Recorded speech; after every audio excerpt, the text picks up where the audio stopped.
Good evening, and hope you're doing well. Hey, screw that. I'm bored with that. I don't know where I was going with that. Anyway, I'm Scott. That's Davion. That's Ryan. Sorry. How we doing?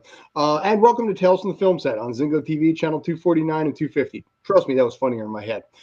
Kindly remember to download the Zingo TV app on the app stores of iOS and Android.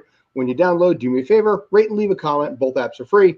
And lastly, Zingo TV is also available on Google Chromecast, Amazon Fire, Fire TV sticks, Roku sticks, and all smart TVs 2016 and forward. I'm so happy that basically for the rest of the time this video will be on these channels, that will be literally the first thing that people will see when they look at this episode. And then they'll be unsubscribing, blocking. Jeez, just give our whole life away, why don't you? Exactly. So anyway, hope you guys are doing well out there. We're going to be talking about a few things today.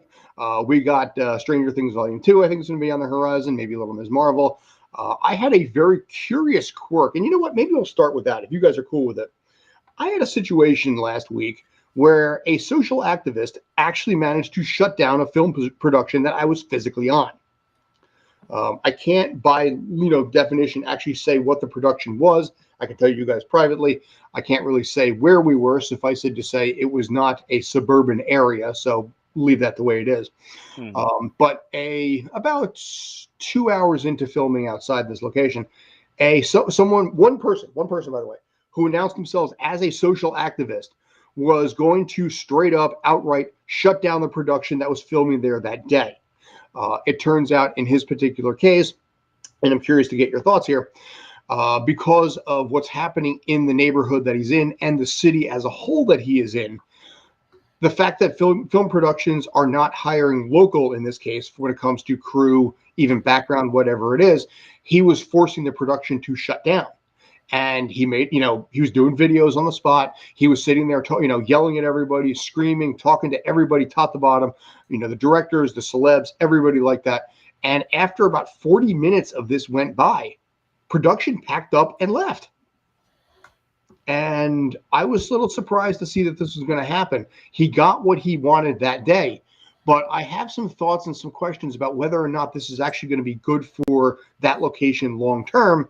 And also, I want, like I said, get your thoughts as well. The one thing I'm going to say before I turn it over to you guys is one of the things that he said was in his neighborhood the night before, there were in fact 2 homicides. I can't say for sure, but I would say it'd be certainly plausible for what it is. But Dave, let me start off with you. Do you like the idea? Do you not like the idea? Give me some thoughts. It's better ways to handle it. I'm not going to be all liberal on this one, but he has a right to do what he did. But it did interfere with production. But there's ways to go about it. And he could have just said, look, I'm going to have to go to City Hall and protest this because I feel as though there's not enough of minorities getting the job opportunities besides just, I'm going to be an activist and protest this. It is your right, but at the same time, there are other ways to handle this. There are other ways to handle it. You could have went to City Hall and made a complaint and told them, look, I've been trying to apply and nobody gave me an opportunity. Simple as that. Ryan? Well, I mean, are we talking under the assumption that he hadn't gone through all those different channels, that he hasn't tried those things prior, and that this was like the last straw for him, or was this his initial first instinct? I don't know. But Yeah, let's just say for argument's sake that he didn't go through the proper way that Dee was just talking about. That he just showed up one day, I'm pissed off, I'm going to go. I mean, the way the industry has been in the last couple of years because of the pandemic and because of all the new regulations that have been going on, it has made getting into work a little bit harder. You would want to think that everything's running roughshod right now and everyone's just trying to get out as much production as possible post-pandemic. But the fact of the matter is, it is now a little bit trickier. It's not as easy as just getting the call the night before and saying, hey, you're on. There's different things you have to go through now, especially when it comes to testing too. Right. And to go ahead and say that you're feeling like you're left out, it's not as uncommon to hear nowadays than it may have been in the past. So I can say that I do feel for the guy. Now, under any circumstance, is it the right idea to go to the place where they're filming, like any layperson or any fan would probably do, and start messing things up? No, no, under any circumstance. If it was a fan that was just Mhm. screaming too loud, they would tell the fan, "Hey, please be quiet on set." Mhm. If it was somebody going ahead and trying to sell knockoff merchandise, they'd kick the guy out of there. Mhm. You know, this even though you are shooting on location and it's not on a sound set and it's not in an enclosed environment, there is still like just a whole buffer, and it is up for the production to go ahead and keep that buffer maintained. And unfortunately, this is one that just kind of like slipped through the cracks. Mhm. Right. But I think it's also one that if there were more than one people, then I think you should take notice. I think this is just more of like a case of one singular isolated person that just maybe made too much noise. But if they had like a group of people together with them and they were doing this, yeah, take notice. I mean, I'll be honest. I saw no problem with the guy personally, but what was interesting is a lot of the people that were there and a lot of like the background and like the stand-ins, not crew, because the crew has seen some weird stuff, but a lot of the BG were convinced that this guy was going to kill them all. I was talking to one lady, and she's like, "He's crazy. This guy is going to kill us all." And it's like, no, he is just an impassioned guy, that's tired of seeing the crap in his neighborhood. Right. I didn't blame him for the fact, but she kept going at us. No, no, you don't know what you're talking about. You don't know what you're talking about because apparently the background were so convinced that he was going to basically attack them. And my thought process was that would be 100% counterproductive to what he's trying to do. Right. As soon as you become the aggressor, you have lost all credibility with the people you're trying to influence. Now, if they actually attacked him, then obviously his points go way up through the north. The police could not legally touch him either. By the way, I should mention this. This was in a public place. And by law, when it comes to filming in a public place, you cannot forcibly push someone off unless they are getting violent or anything like that. The dude was, but he wasn't violent. So as a result, you cannot physically put a finger on this guy in a public place. And that includes the police department too. So he is allowed to be there and he's allowed to be as noisy as he wants, as long as he maintains proper distance from everyone involved. And as long as basically his language doesn't get foul or whatever the deal was. And to his credit, he never used obscenities. He did talk about what was going on. You could tell this was a dude who really, really felt for what was going on. And he's talking about how Lionsgate is $100 million, production around the neighborhood, and all this kind of stuff, but they're not hiring local. They're busing people in, in this case from New York. It wasn't in New York City. I'll throw that out there. Yeah. But they were busing people in from New York City and not hiring local. So you guys mentioned the fact that the problem exists in COVID. Yes, in the film industry, you have to be COVID vaxxed and boosted in the New York City area. Other places, other parts of the country, you don't have to as much. Here, you still do. So that does become a problem in that regard if they're not vaxxed and boosted. But could you see something like this? Let me put it this way. Ronald, this is you first. Could you see something like this, A, forcing things in the direction that he wants, or B, forcing things away from it because people may actually talk behind the scenes and be like, stay away from this location. This guy is here.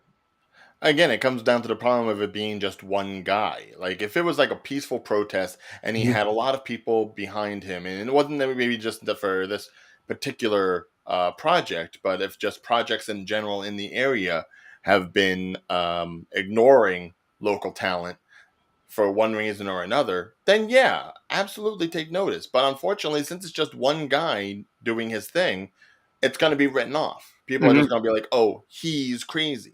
You can't say that about 20 people all en masse.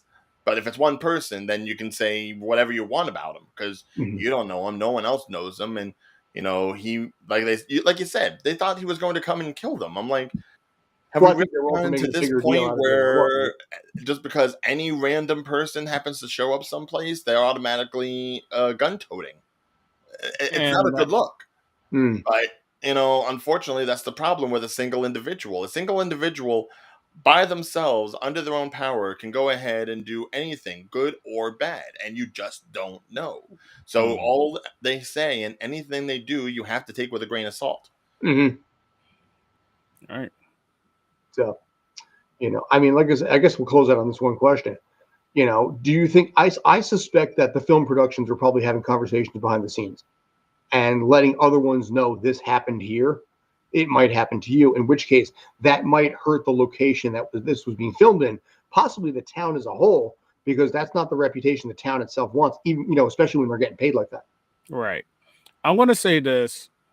You are going to have a few knuckleheads, and I'm just going to be honest. Like, that's a polite Thank you, way Governor of Phil saying it. Murphy. Yeah, I'm going to be the Phil Murphy of the group. You're going to have a few knuckleheads, but it's not he's not the representation of that particular town, and that's what they have to realize. So of course they're going to have talks with the mayor, talks with the production companies behind the scenes, say, "Yo, this is what happened." And they're probably going to deal with the individual. They're probably going to talk to him and say, "Look, nothing for nothing. This is to help our city. But if you felt that way, why didn't you come to my office or set up an appointment? If you felt that way, because my thing is, we're doing this to help the city. We're not doing this to better us. We're doing this to better everybody that's in the arts. So, one person that does something crazy does not show a representation of everybody in that particular. True indeed. We've talked about that before, but I'm just imagining them doing it like the mafia, where they're just like strong arming the guy. It's like, don't ruin this for us. Basically, yeah. And like I said, it surprised me, but it worked because this whole thing, you could tell this guy was not going to move. You could tell that this guy was not going to get paid off or anything like that. It was basically his way, or he's, getting arrested and pulled out of there. And he got it done, and production left. They had other stuff they had to shoot inside, but it was kind of impressive that one dude was able to do that. Yeah, it's more like dream deterred. It's like they still had other stuff to do. It was no big deal for them to go ahead and move inside as opposed to outside. It doesn't mean the work's not going to get done. Yeah, they're just going to have to be quicker paced about it. So this way they make sure there's no interference. That's all it means for them. Doesn't really change anything but the timetable. Right. Sure. And I think for the most part, when this guy showed up, they were already on the turnaround, so they had a few good angles anyway. It was a long scene, but I think the editors can fix this. I think the editors can get around it in this one scene. Yeah. Okay. That's those probably four magic words. Fix it in post. Oh God. How often do I say those words to myself? It's like, I'll get to it later. And then I look at it later. It's like, I hate you. We may not be able to swear on this show, but I can say some things that will make people cringe, at least in the industry. And it's funny because when I do that to myself and I look at it later, it's like, I hate you, Pat Scott. I really hate you right now. And I got some stuff I got to do later. It's like, I'm gonna hate Pat Scott. I really am. But all right. So, any final thoughts, gentlemen, before we move on? No. Continue. All right. So this, of course, is Tales from the Film Set. And now that we did some tailing from the film set, we're going to move on to That Sexy Mo. That, of course, is Vecna, the honestly kind of genius freaking character from Stranger Things Season 4. The second part of the series is coming out on Friday. Ryan, you and I have talked about the possibility of catching that on Friday, basically as part of a live stream. Still working the kinks out in that regard. But yeah, we don't know if you're doing it during the day or during the night. I personally want to do it at midnight when it releases, so this way it's nice and scary. But people have to understand, we're talking about almost 4 hours worth of content. So if you're going to do it, you got to be in for the long haul. And this basement is scary. Oh, I'm doing it with the lights out and just like red lighting behind me. I'm good. Child. Yeah, no, I'm a wuss. I think we established that already. Sorry. All right, that's okay. So, small spoilers, I guess, in this regard. Honestly, I like the way that the first half ended. We actually, I was going to say, well, hang on a sec. Let me just do something real quick. Talk amongst yourselves. I'll give you a topic. Do you like the design of Vecna right now? Do you think he's pretty? You mean as a fleshy tentacle monster man? Yes, and that doesn't involve some kind of weird, like, Japanese hentai. Since you talk about the tentacle monsters. He is interesting.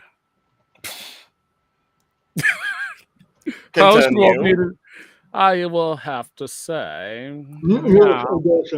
There. I Here's had to put that part at the bottom there, so now we can officially talk about spoilers. Here's very interesting. I will say in a very scarlet and sophisticated way. Yes. Not in a nightmare way, but more look right behind you, he's there.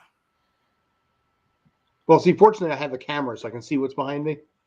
And I know I'm relatively safe. I can't see what's behind the couch though, so maybe there is something down there.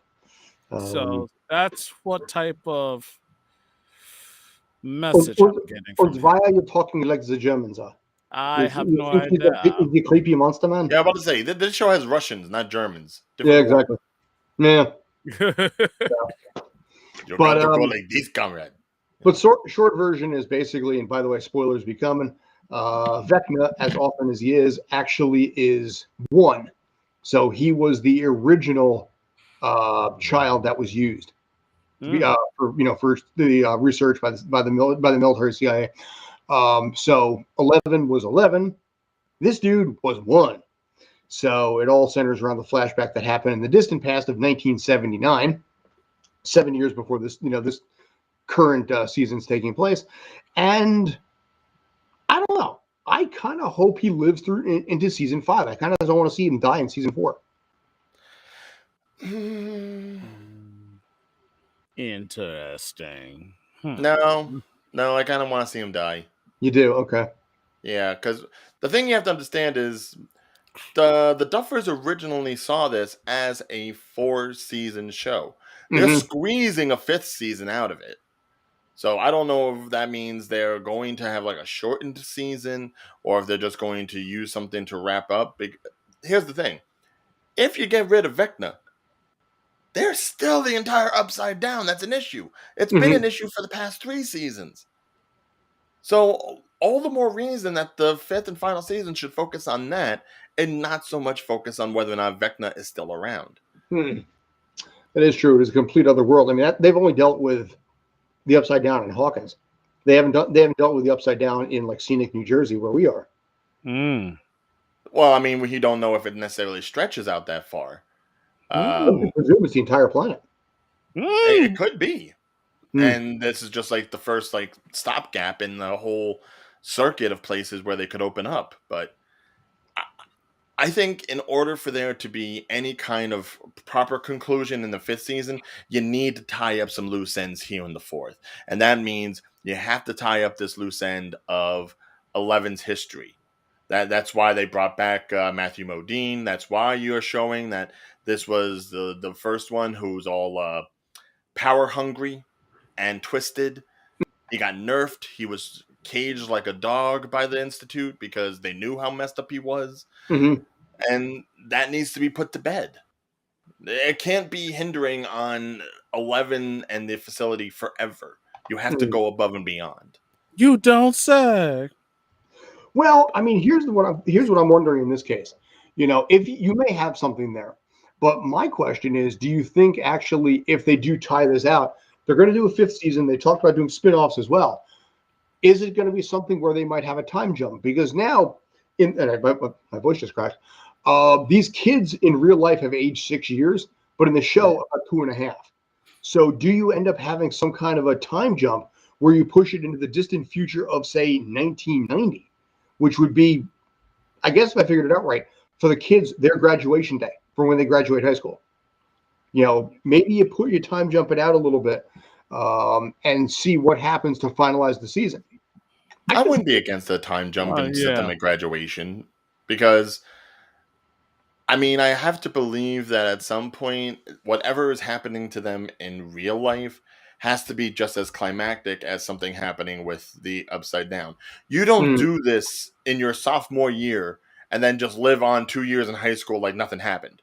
All right, There's got to be some sort of like life-changing event, some changing of the guards, some sort of, experience that takes you out of childhood. These kids have been out of childhood for God knows how long. Regardless, ever since the one boy missing, these kids have not lived a normal kid-like life. That is true. Now, I want to see the end of that childhood and see them go on to live adult lives. Kind of like in a Harry Potter sort of sense. Like I could agree with Ryan on this because you can't just end the season with them like he said. Like they got 2 years of high school. Like you gotta basically maybe college you could end it. Like maybe like they did with pay homage to that film The Breakfast Club in a sense. Like don't you too, I think. Don't you forget about me. Suppose they did that. Right, strike now. Ryan's not laughing. Why? I'm not laughing. No. Yeah. But I thought it was cute. But I would like to see like some of the more spread off parts actually culminate and come together. Like I want to see those two kids get together and sing "Never Ending Story" face to face. And the one hippie dude, the pizza delivery dude, I want him to get back with the girl's sister. All right, that was a cute couple. But that was cute, wasn't it? To show that there is more to this planet, to this reality that they've created, other than Hawkins. Where they started doing that with this season, and going to Russia and going to California. Keep it going. Keep going further. And on a high note. Well, like you said, you have an opportunity there. So maybe, who knows, maybe there is an upside down in California or Nevada. I mean, basically all this stuff is taking place. There's always been an upside down. Somewhere in Nevada, I think it was, wasn't it? I said always been an upside down in Jersey. Yeah, it's called South Jersey. Yeah.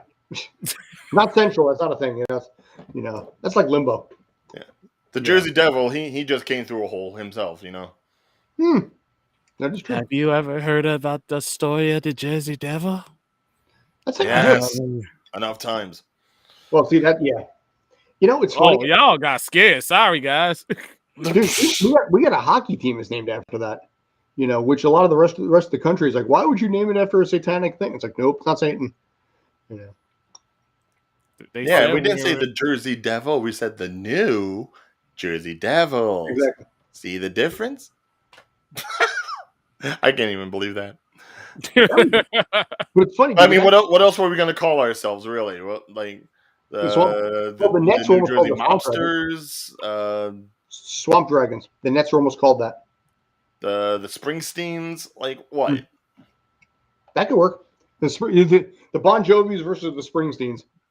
And then over there, come on down. You're the next millions of dollars. Price is Right. Yes. So, by the way, can I point out that for The Price is Right, Drew Carey has been the host of that for now 15 years. Yep. He took over in 2007. Bob Barker, to credit, is still alive. And still getting those. And we have the same birthday. What's that? Good man. Say it again. We have the same birthday. Oh, y'all have the same birthday? Wow. Yeah. I got to meet him at the Stress Factory years ago. Nice. I share a birthday with Bilbo and Frodo Baggins. Aren't I lucky? I don't know who shares a birthday with me. And I'm kind of scared to find out. Oh, let's see. Let's do. But anyway, as far as Vecna is concerned,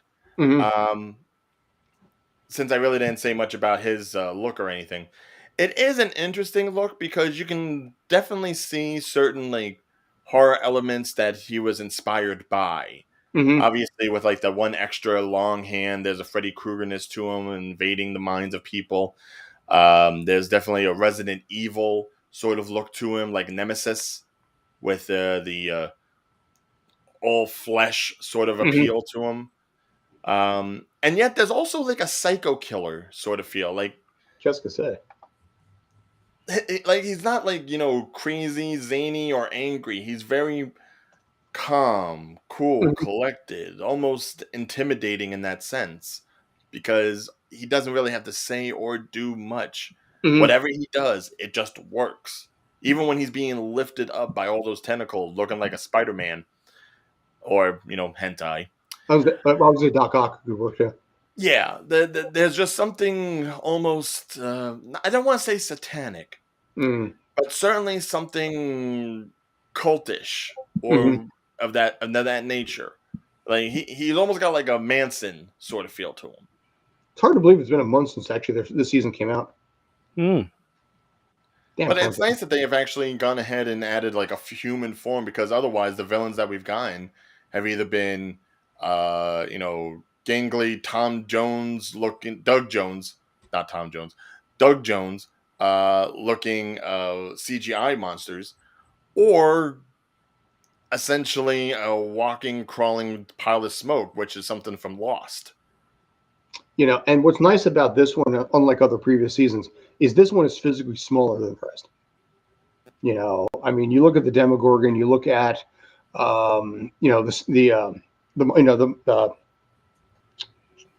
the Shadow Beast, Shadow Monster. You see The them, Mind Flayer. Mind Flayer. God, I drew a blank on that. Good. But you see that, and then you see him, and he's smaller, and I like that. It's a nice touch, I think. But we'll see what happens on Friday. Yeah. Davion is down for this. Ryan, I'm sorry I'm putting you on the spot. You want to give a shot to Jeopardy since we haven't done that in a while? Sure. Jeopardy. I'm sorry, what? Last, let's let everybody talk. He's thinking. Listen, if you don't want to do it, I can find something else. It's okay. Oh yeah, they basically came down to looking for they close enough to basically finding a permanent Jeopardy host. Mm-hmm. They're not sure who. They're not telling who. But my theory is it's going to be the lady from what's that movie? What's that show? Maya Bialik has been doing it of late. The I one thought from she was out of the running too. She took herself out. I was watching a few episodes the last couple of weeks, and it's been Maya Bialik. So I don't know. I mean, I thought maybe actually, maybe she got it. Did somebody actually get it? And a lot of people are not happy. Like they're assuming it's her, but it could be anybody. It could even be the guy from Reading Rainbow. That's what I wanted. No. Thank you. LeVar Burton has taken himself out of the running. He did? That's definitely for sure. They did that like months ago. Butterfly in the sky. I can toss this high. Yes, And really just make it Ken Jennings. Just make it a former winner. No. That's the thing. Like Alex Trebek, he pretty much made his name on that show. Yeah. And it was simply due to his legitimacy as a host. Okay? Wait, repeat that. What'd you say, Scott? He made it on Starcade, okay? The video, the game show where kids were playing arcade games like Donkey Kong and Dragon's Lair. Yeah. Before there was Nick Arcade. Yeah, I remember that too. Because, I'm old. Yeah. But that's the thing. It's like Alex Trebek wasn't like a celebrity going into the show. He wasn't one of those guys that's like he brought some sort of name recognition. He made his name on that thing. He developed his persona and his charisma through that show. So I would personally prefer somebody who will be able to just give a certain amount of gravitas intellectually and doesn't necessarily need the star power to drive everything. Yeah, but the problem is basically if they don't have a star power, they don't have an Instagram following. Yeah. I mean, even some of the local projects that I see here, it's, please let us know how many Instagram followers you have, because they want to know how many people you can plug our product to.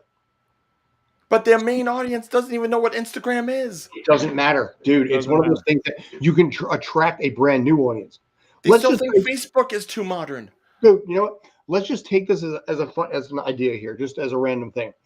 The artist, Her, Gabrielle Wilson, I think her name is. Yeah. Her Instagram following is obscene, obviously. If she actually hosts Jeopardy, all of those people that are all in her age group of like tweens to like say 25 are suddenly going to be starting to watch Jeopardy for her. So Jeopardy is no longer the Gen X and Boomer, show. It is millennials too. And you open up so much more. And trust me, the mouse ears are looking at this. So, yeah, unfortunately, while you're dead right, while Alex Trebek Jeopardy became what it is because of Alex Trebek and not like the predecessors before him.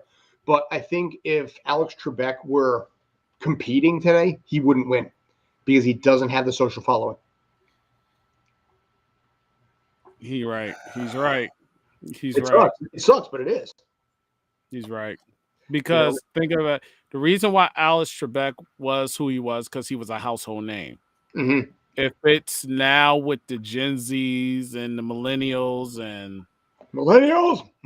yeah, people that have a social media following, the person that would definitely get it would be like, what's his name? One of the brothers that be like boxing and stuff and wrestling.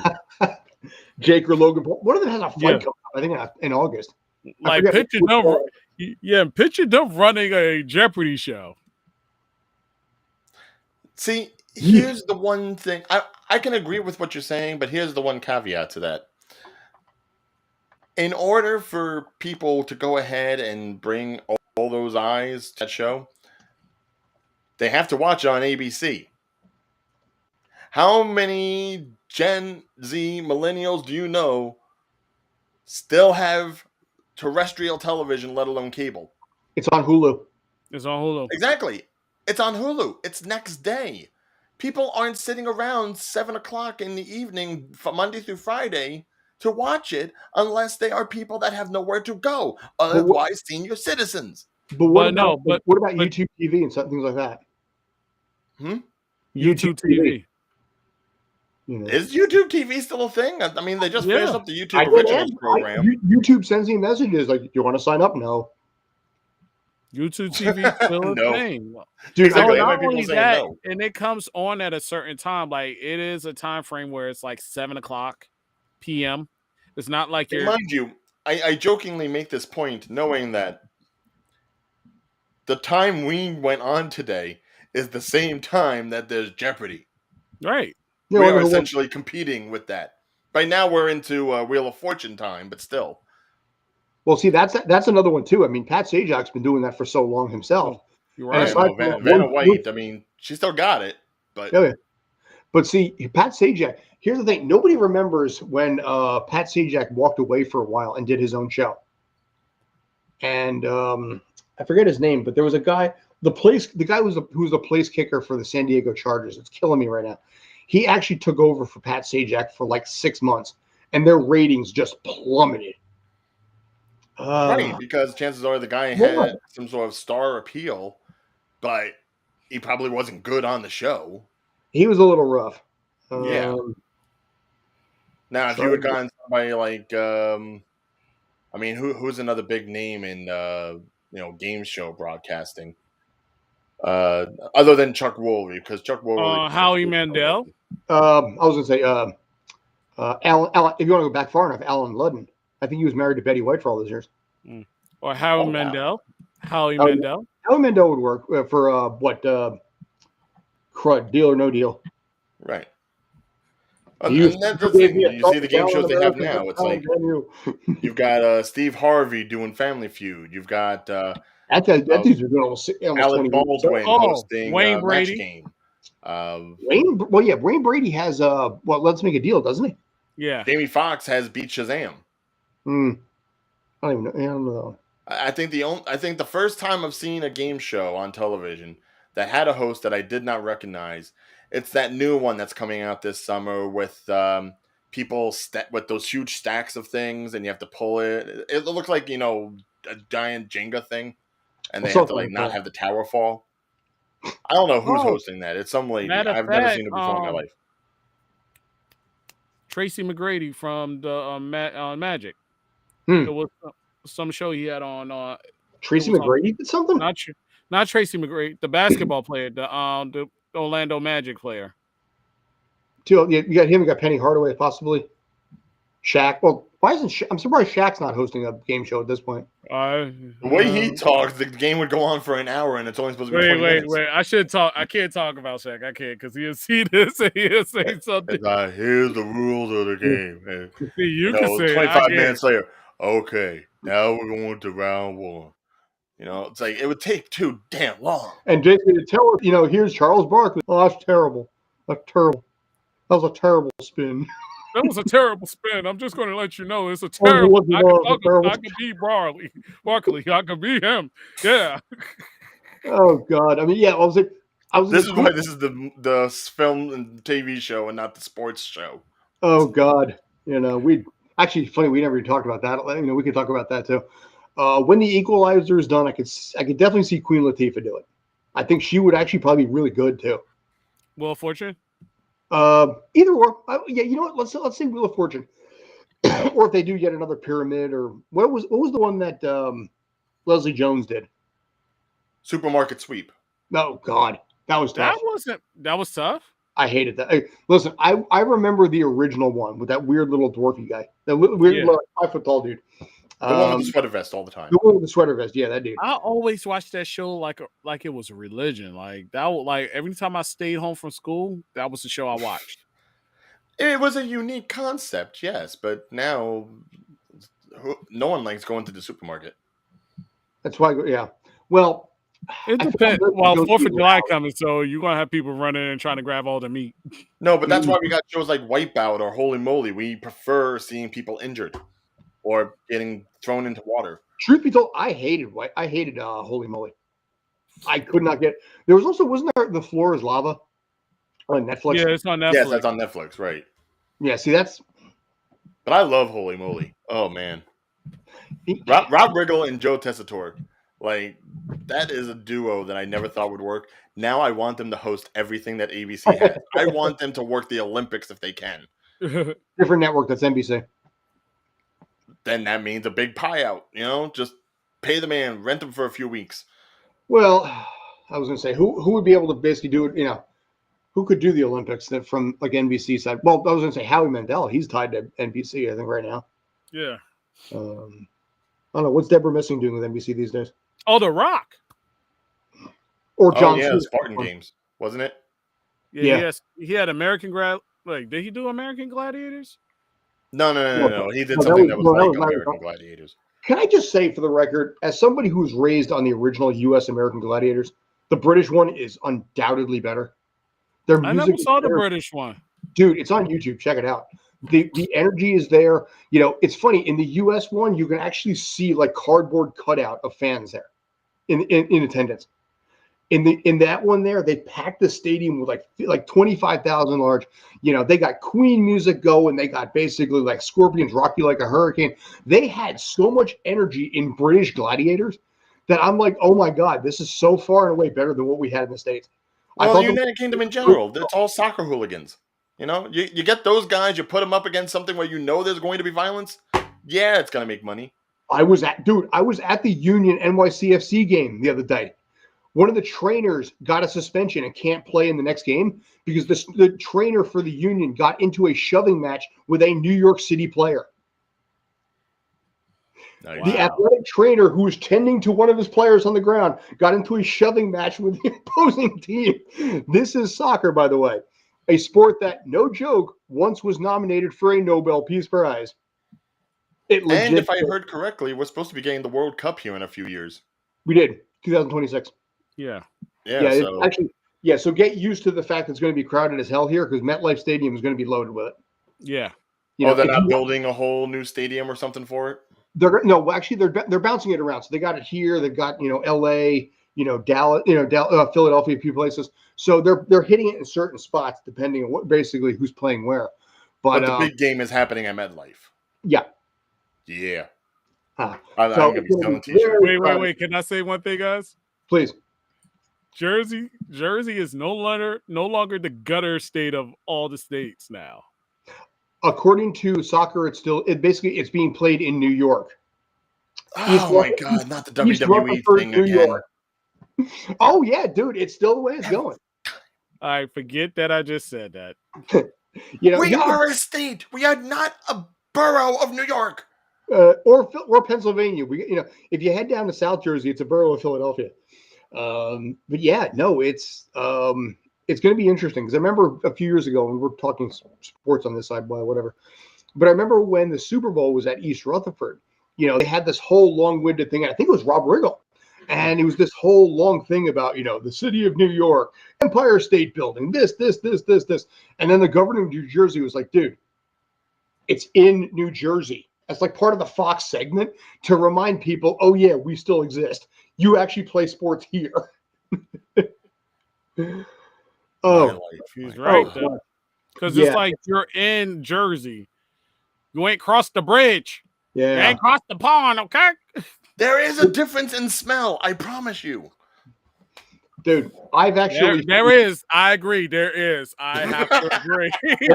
there is a certain scent that exists in many parts of Queens, Bronx, and Brooklyn that I'm happy that my suburban little area does not have. And I don't mean things that are 420 related. I mean things that come from eating a little too much Taco Bell. You know, I have looked down on the ground and I could not define the species of the excrement I was looking down at. Yeah. Yeah. You I'll can be in the tell Bronx whether tomorrow for a COVID test, by the way. I want to point that out. On that fascinating, smelly note, was there anything else that we wanted to get into? Because I figured since we only have about like maybe 15 minutes left, we're not going to do Jeopardy tonight. We're not going to have time for that. So, Ryan, if you're trying to, congratulations, you did. So yeah, we should. Oh no, because considering the bomb I dropped on you last week, putting you on the spot to pick out movies for Father's Day. Yes, and basically summer movies. Oh yes, right, and especially considering that this coming week we do have the 4th of July, and we being from New Jersey, we are one of the original 13 colonies. So if you're going to celebrate the birth of this unfortunately god-awful country the way it is right now, you got to remember when it had good times. Movies will do that. Right. Dynamite. So I was wondering if anyone had any particular 4th of July movies. Not necessarily the ones that happen on the 4th of July, not things that necessarily have fireworks or are patriotic, but the 4th of July, as far as cinemas are concerned, always had like a nice batch of big banger movies. You know, I can remember back when Will Smith was the king of 4th of July. And that's every what year he came out with another. Wait, I'm going to intervene in a brief second. Do you think Independence Day basically made him the 4th of July guy, or? Yes. Oh, absolutely. Okay. That was the first one. Remember, he had 3 movies in like 4 years. 96, 97, and 99, where he had movies that were in that area. Because he had Independence Day, Men in Black 1, and then Wild Wild West, which was the start of the downfall. But then also still, it made money regardless. Then also had Men in Black 2, which is also 3 years 3 years after Wild Wild West, but also in that weekend. That was July 3rd. Right, and then they still kept on trying to make movies. Wasn't Hancock also a 4th of July film? Could have been. No.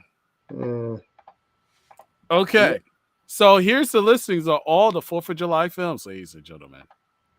Of course, we had to start with Independence Day Resurrection. Well, okay, that was the regurgitation, ridiculously unnecessary sequel that they made a few years ago. And yet, I was curious to see more of them, to see where they went with it. Next film, Grown Ups. Okay. I mean, we were talking about summer films last week, and that pretty much falls right in there. You get like this whole gaggle of SNL alumni, all of Adam Sandler's friends at a camp. Why not? Then we're going to say Independence Day, the original one, not the sequel. Yeah, Independence Day. What with Will Smith. We will not go quietly into the night. Today we celebrate our Independence Day. Welcome to Earth. Wow. Yes. The Sandlot. Oh, yeah. That was interesting. I didn't realize that. Wow. I didn't think that was a 4th of July one, but yeah. Yeah. Nothing The like Patriot. Okay. Mel Gibson. There's only 2 Mels in Hollywood. Very different. Saving Private Ryan. Saving Private Ryan. Private Ryan. Oh yeah, no. If you're gonna do a military movie and do it on 4th of July, that's fitting. That works. Yeah. Y'all gonna be shocked at this one. What? All right. Forrest Gump. Yes. No. I thought Forrest Gump was July 6th. No, July 4th. Well, I mean, even if it was July 6th, it's still July 4th weekend, probably. Yeah. Yeah, it was actually, believe it or not, I actually had a conversation about this with Jeff Valentino, because one of the new segments that we have here on Tales from the Film Set is we do 5 facts in 1 minute about a movie that was released on that date. Forrest Gump is our July 6th video. Nice plug. Yes. Yes. Oh yeah, dude. We'll see. Today was Superman Returns, 2006. Yesterday was the 19-year anniversary of the release of The Room. Oh, hi, Mark. Next year's gonna be a problem. 20-year anniversary, dude. Oh. Listen, I've already seen Sestero, Philip Haldeman, and Robin Parris's posts about this. Yeah. You know, because they were all big in that movie. But you can check them out on the YouTube. I like that Forrest Gump was the 4th of July movie because if you're going to go and put out something that's supposed to celebrate America, Forrest Gump really showed like the whole of the U.S. back in those days. Yeah. You know, the good and the bad. And seeing it through a pair of innocent eyes. You know, I kind of like the feeling of that. Can I nerd out and give you two factoids on that? Yeah. Go ahead. I'll take a drink. There. Tom Hanks was unconvinced any of the bench scenes would work. He didn't think he wasn't sure if he was actually any of that stuff was going to fly. And he's like, all right, I'm wrong, dude, I'm wrong. And they were supposed to make a sequel with the second book, but that never transpired. One of the interesting things about that book was Forrest Gump was going to talk about what it's like to become a celebrity named Forrest Gump and have Tom Hanks play you. And I thought that's really kind of smart. That's some early meta. Dude, kind of, yeah. You know, and he's like, I think one of the first lines in the book was never let Hollywood make a movie about your life. Like, I like Tom Hanks. I like Tom Hanks. No. I liked him when he was a kid and he became the big kid. I remember. That was a good movie. Oh God. That's okay. I gotta stop. Okay. Continue. I remember when he kicked Fonzie out the window in Happy Days. Which actually Tom Hanks did do in an episode, by the way. He was a martial artist that was extracting revenge on Fonzie. I liked the TV show where he wanted to be a woman, but he couldn't be. With that guy Peter Scolari. Oh wow, that a lot of these movies are bringing flashbacks to. Okay, all right. Continue with the movies before we go off. By the way, that was a terrible impression of Forrest Gump, so run with it. Born on the 4th of July. Okay, well that's evident. That makes obvious. If you make a movie called that and you put it out in like Thanksgiving, Valentine's Day, no. I got some more. This one, I'm shocked. I am super shocked. He's holding the up for dramatic effect here too. I Know What You Did Last Summer. No, that fits. The first one, you mean, right? Not Yep. I Still Know, or yeah. Yeah, with Sarah Michelle Gellar, Jennifer Love Hewitt. That was. I think that was kind of her star. A couple of other people with probably 3 phase names. That was Jennifer Love Hewitt's star movie, right? Not Sister Act 2. Yeah. Well, she was in Sister Act 2, by the way. She was, but Lauryn Hill pretty much upstaged her on that. Well, see, actually, that was a sequel that 100% never needed to get made. I love Sister Act 1. Still works. Sister Act 2 was completely unnecessary. A League of Their Own. Yes, that one actually. That, by the way, spoiler. That's going to be one of the ones coming up in a couple of days. The American President. Okay, Michael Douglas and Annette Bening. Oh, right. Okay. Yeah, Michael J. Fox was in that one, right? Yes, he was. Yes. He was. Glory. Okay. Oh yeah. No. Again, another good war movie. We watched Jaws. What's that? Jaws. The pinnacle of summer horror. 1776. Okay. That was a musical, wasn't it? Yeah. It was. Yeah, no, it's never seen it, don't know the songs, but Frogs. Frogs? I'm sorry, what? 1972. Frogs. Frogs? Frogs. What year did that come out? 1972. So I'm guessing it was a horror movie. Yeah. Well, let me look that one up. By the way, I did find out something that I want to basically look. I'm going to be running with July 17th, Jaws 4. It's like, there's my video for that day. The event where the shark screams. Oh, come on. Oh, dude. Oh, actually, oh my God. The funny thing, I'm looking at the IMDb for Frogs. And we only got 5 minutes left. Damn it. Sam Elliott. Sam Elliott 50 years ago. I mean, he'll complain Music about Man. the power of the dog, but he'll do frogs. Sorry. Frogs. The Music Man. Okay. Another musical. Yeah, that makes sense. Yankee Doodle Danny. Of course, yes, that's American. Jimmy Cagney. Mr. Smith Goes to Washington. Okay, Yeah. that was Cary Grant, wasn't it? Yep. No, that was Where was it? what's his face? Stewart. Oh, Jimmy Stewart? Yeah, that's right. Yeah. And the last but not least, Mr. Young Lincoln. That's a new one on me. Yeah. Yeah, we really went backwards there, didn't we? Yes, we did. By the way. So wait, okay. Jurassic Park wasn't a 4th of July movie? No, I thought it was June. It was June. Oh. I don't know why I always think it's like in the same league as Jaws, but Yeah, June 11th. And it's brought, and ladies and gentlemen, it was brought to you by Google, just to add that in. Yeah, because Jurassic Park came out literally like 2 weeks before I graduated high school. So, by the way, just for kicks, since we got to wrap this up, there, by the way, is Sam Elliott from 50 years ago. Oh, wow. Yeah. he looks like a knockoff Warren Beatty. Kind of does. Well, see, it's weird to see without the mustache. Yeah, not even like any facial hair. He's got more hair on his chest than he has on his face. Yeah, that's. I mean, you can see it in the facial features, but by God, it's 50 years ago for frogs. It's like there's like two different Sam Elliots. There's pre-Roadhouse and post-Roadhouse. Yeah. Then you have you have all the stuff. See him like on the ranch on Netflix. I don't see that guy turning into that guy. Yeah, that's the thing. It's like some actors when they were younger, unrecognizable compared to what they are now. And it's just probably a matter of how often they were able to be on screen with that look before it got changed. Well, we found that's why they always tell us as actors, make sure your headshots are always up to date.